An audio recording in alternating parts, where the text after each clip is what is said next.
السلام عليكم، معكم ام نوفل. اليوم بغيت نقدم لكم هاد المحاجب، تيجيو رائعين وتيجيو لذاذ، وبالوسط تاعهم تيجيو على هاد الشكل كما كتشوفوا معايا. كيجيو مطبوخين، ما تيجوش معجنين، وتيجيو مورقين.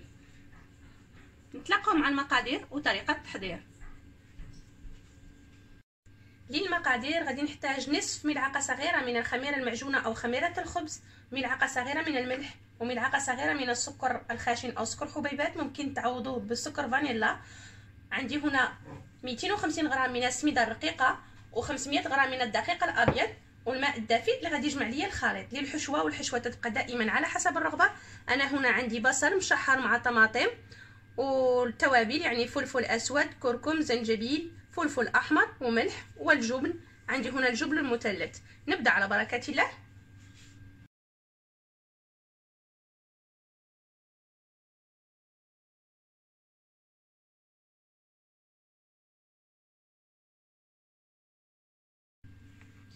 بعد ما دلكتها لمده 10 دقائق كما كتشوفوا معايا، جات على هذا الشكل هذا.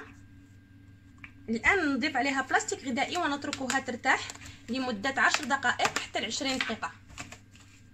نتلاقاو من بعد 10 دقائق.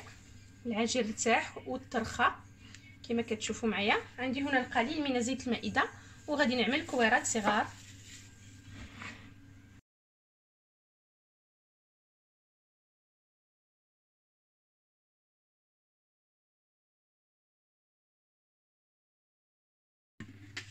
عندي هذا الاناء هذا وهذه القصريه هذه دهنتها بزيت المائده من هنايا القاع نتاعها، يعني قلبتها كما كتلاحظوا معايا. وإلا ما عندكمش هذه القصريه او هذا الاناء هذا، ممكن تخدموا فوق سطح العمل، مش مشكله.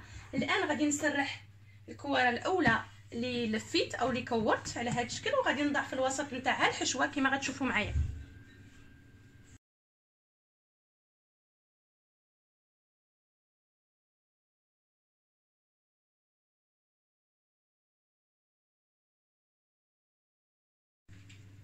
عندي هنا مقلاة فوق النار على حرارة أكثر من متوسطة، يعني الرقم 6 أو 7. وعندي هنا محاجب بعد ما لفيتها. الآن غادي نبسطها القليل باليد نتاعي على هذا الشكل باش ما نخرجش الحشوة، يعني نبسطها غير بشوية. وهذه المقلاة دهنتها بالزيت، وغادي ندير فيها هذه الحشوة الطيب، هذه المسمنة عفوا طيب أو المحاجب على هذا الشكل، ونكرر العمليه حتى نكمل كلشي.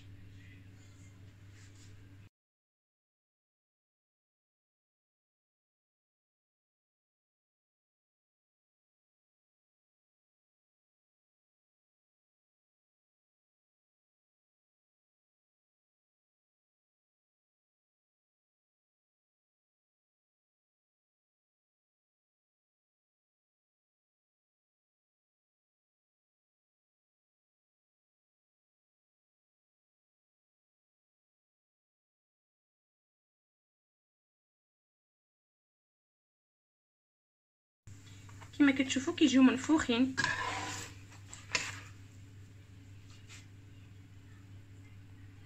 كيجيو على هذا الشكل هذا، كيجيو لذاذ. نكرر العمليه حتى نكمل كلشي العجين. هذا هو الشكل النهائي بعد ما طبختهم. تيجيو على هذا الشكل هذا كما غتشوفوا معايا. الوسط تاعهم تيجيو على هذا الشكل، تيجيو رائعين وسهلين التحضير، وما تيجيوش معجنين كما كتشوفوا معايا. الشكل ديالهم تيجي على هذا الشكل. نتمنى الوصفه تكون تعجبكم وتجربوها وتشاركوها مع الاصدقاء ديالكم وفي المجموعات. ولا تنسوا الاشتراك في القناه على اليوتيوب اسمها ام نوفل، وفي صفحتي على الفيسبوك اسمها شهيوات ام نوفل. ونقول لكم مع السلامه الى وصفه جديده ان شاء الله.